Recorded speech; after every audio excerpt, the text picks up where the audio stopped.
2007 Lexus GX 470. Doing the recovery of refrigerant on this one. It's been in an accident, but this one, as you can see, you can't tell it's been in an accident because I'm removing the refrigerant because the rear air conditioning hitting the rear quarter panel needs to be removed out of the quarter panel so they could repair the sheet metal on the rear quarter panel.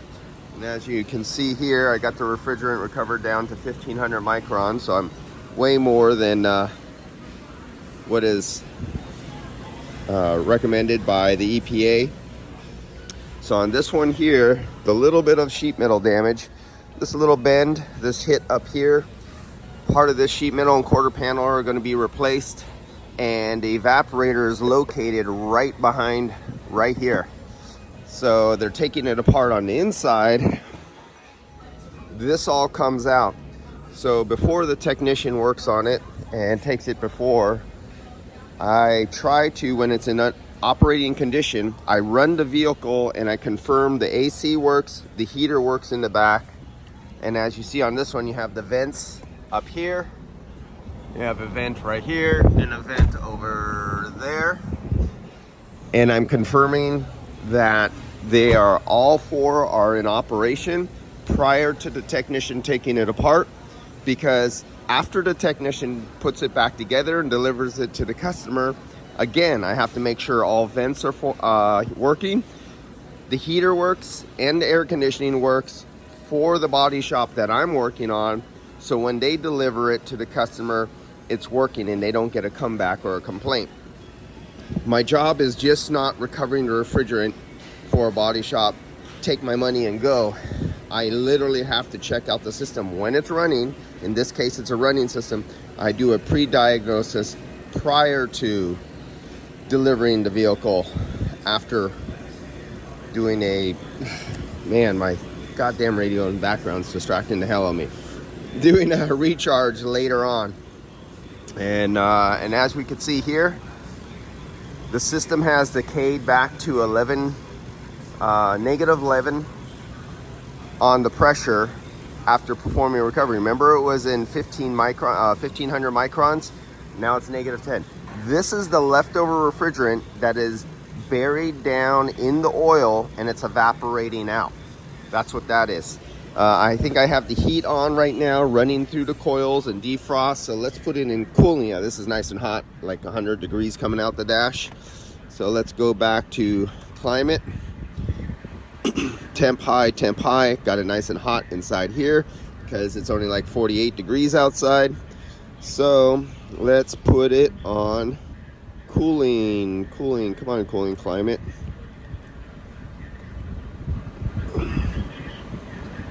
Okay, why am I having a, oh, temperature, forgot these, and I used to own an RX. Temperature's going down. Let's get the temperature, oh, can't quite make it. Temperature's low over there.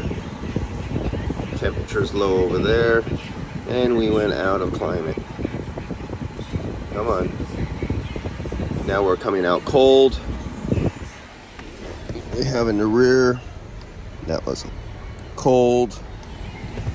So now I'm taking this warm air from inside. See, I'm recycling. So outside's 48 degrees. I had it on heating on the inside, so my inside cabin temperature is like in the 70s now. So now I'm going to take this warm 70 degree air and blow it over the evaporator coil, because there's a layer of oil in there that has refrigerant in it. There's another evaporator coil, oh, back there, and I'm going to blow warm air over it, helping in boiling out the refrigerant. And I have a warm engine now, so all the metal components and the condenser have a heat load on them on a cold morning, helping to evaporate. Now look where we're at. We're at negative 5. So the pressure is going up, and eventually it'll go positive pressure. If I were to let this vehicle sit for a few hours, it would be positive a few PSI. So it's time to turn back on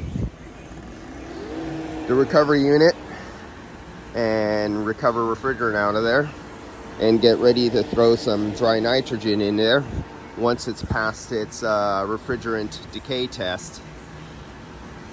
That's all you need to see here, but pre-check your vehicles. Just don't drain and go and blow it back up and you feel cold out of the front of the dash and give it off to the customer. Make sure if it has a rear unit, the rear unit is working too. Often overlooked, and that's often some of the comeback complaints I see from other shops that get passed off to another shop that, hey, I just picked up my car from a body shop. They did work on it. I didn't think it had to do anything with the air conditioning because I was hitting the rear, but what the customer didn't know was they have a rear AC evaporator because they always think it just comes from the front. They don't know about two separate systems, two separate evaporators. And so it comes to me through another shop as a complaint about a body shop messing up their rear air conditioning. And that's what I'm here for, is to make sure there's no mess ups before it gets delivered to a customer. All right, see you guys later.